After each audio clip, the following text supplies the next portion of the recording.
Nous allons parler aujourd'hui de l'édition des fichiers, des outils que nous pouvons utiliser pour modifier les fichiers. Il existe pas mal d'options, mais je vais présenter les plus utilisées. Nous avons Nano, nous avons Vim, qui est basé sur Vim, et nous avons aussi Gerrit. Il y en a d'autres, mais voici les trois, même les quatre que j'utilise le plus. Commençons par Nano. Si on fait ici Nano, j'ai ici le fichier file.txt. Dans ce fichier, je peux modifier tout ce que je veux. Par exemple, je peux carrément supprimer tout ce que je veux avec les boutons pour supprimer. Ici, je vais ajouter le contenu. Par exemple, abonnez-vous,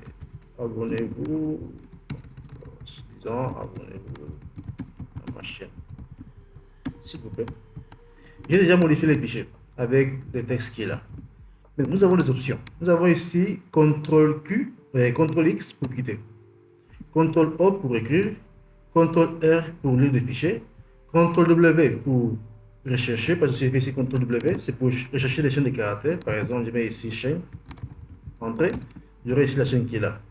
CTRL-K, c'est pour couper un texte, une chaîne de caractères. Je fais ici CTRL-K. Bon.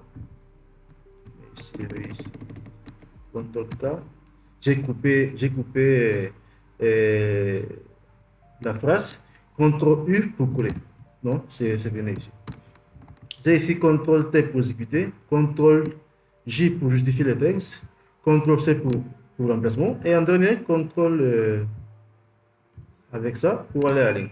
En tout cas, bon, j'ai déjà modifié le fichier. Je suis maintenant enregistré. J'ai fait ici CTRL-X. Je fais CTRL-X. On va demander si je souhaite enregistrer le fichier.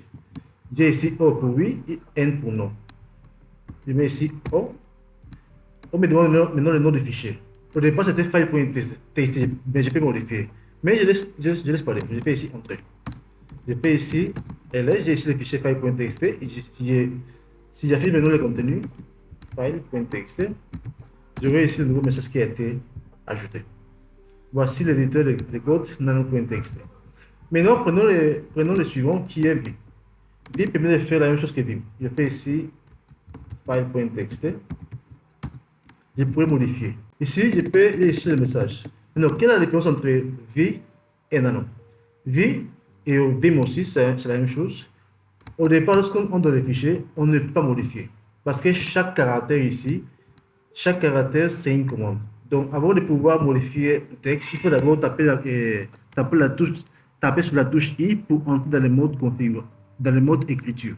On fait ici I, on est déjà dans le mode insertion. Et maintenant, on peut écrire tout ce qu'on veut.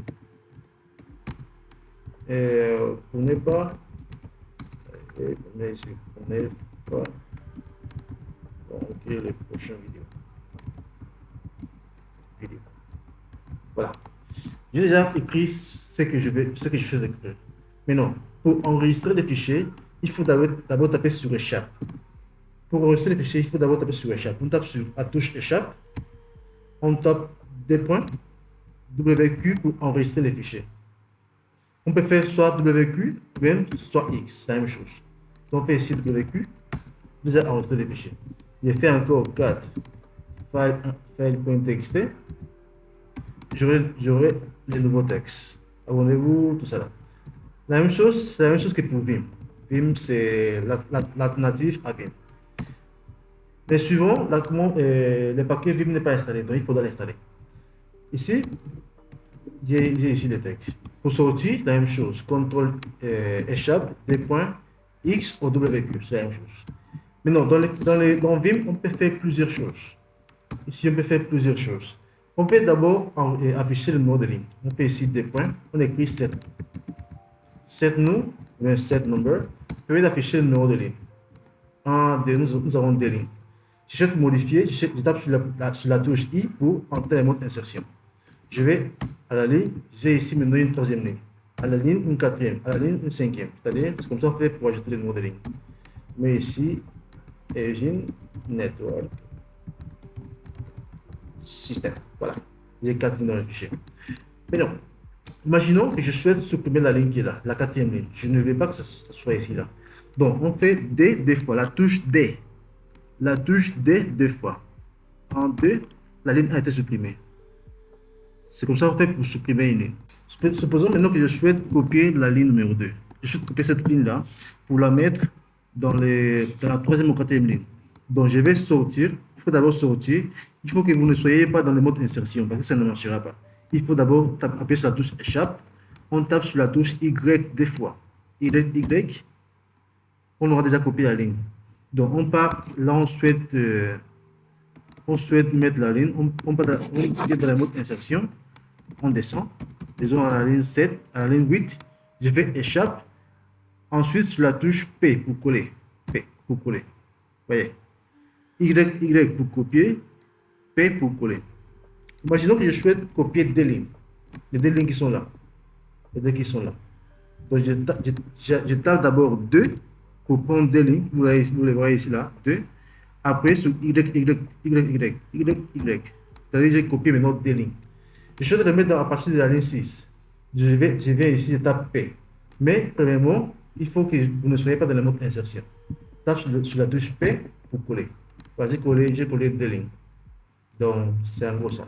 Maintenant, comment on fait pour sortir sans avoir besoin d'enregistrer les fichiers? C'est-à-dire, j'ai fait des modifications, mais je ne souhaite pas que les modifications soient enregistrées. Je tape sur échappe pour sortir. Deux points, je mets Q, point d'exclamation. C'est-à-dire, j'ai fait des modifications, mais dès que je vais quitter le fichier, les modifications ne seront pas enregistrées. Je fais ici Entrée. Je fais encore 4, file.txt. Et je vois que je n'ai pas enregistré les changements. Voilà. Maintenant, il existe pas mal d'options dans Vim. Je vous invite à faire des recherches par rapport à ce sujet-là. Maintenant, il y a une autre qu'on utilise Gedit, ce qu'on appelle Gedit. Gedit, c'est comme utiliser un bloc-notes sur Linux. Donc, si on fait ici Gedit, file.txt, souvent, par défaut, ce paquet n'est pas installé. Donc, pour l'installer, il faudra faire apt-y install Gedit. Mais j'avais déjà installé. Maintenant, Gedit, c'est comme utiliser un bloc-notes sur Linux. Vous pouvez ici faire vos modifications. Je mets ici origine, network, système. On va manger en tout cas. Bon, c'est juste un message. Gedit, c'est comme utiliser un bloc-notes. Maintenant, pour enregistrer, vous avez des options. Soit venir ici pour cliquer sur enregistrer. C'est déjà enregistré, je peux sortir maintenant. La deuxième, c'est appuyer sur CTRL-X. C'est-à-dire CTRL-S pour enregistrer et CTRL-X pour sortir. Donc, je vais ici enregistrer, après sur sortir. Donc, c'est bon. Je fais ici 4 file.txt. J'aurai le nouveau texte qui a été ajouté. Bon, voici les trois éditeurs que j'utilise le plus, c'est-à-dire, à savoir Nano, Vim et Gedit. Vim et Vim, c'est la même chose. Il faut comprendre ça. Vim, c'est la même chose. Donc, voici les trois que j'utilise le plus. Bon, on se donne rendez-vous dans la prochaine vidéo.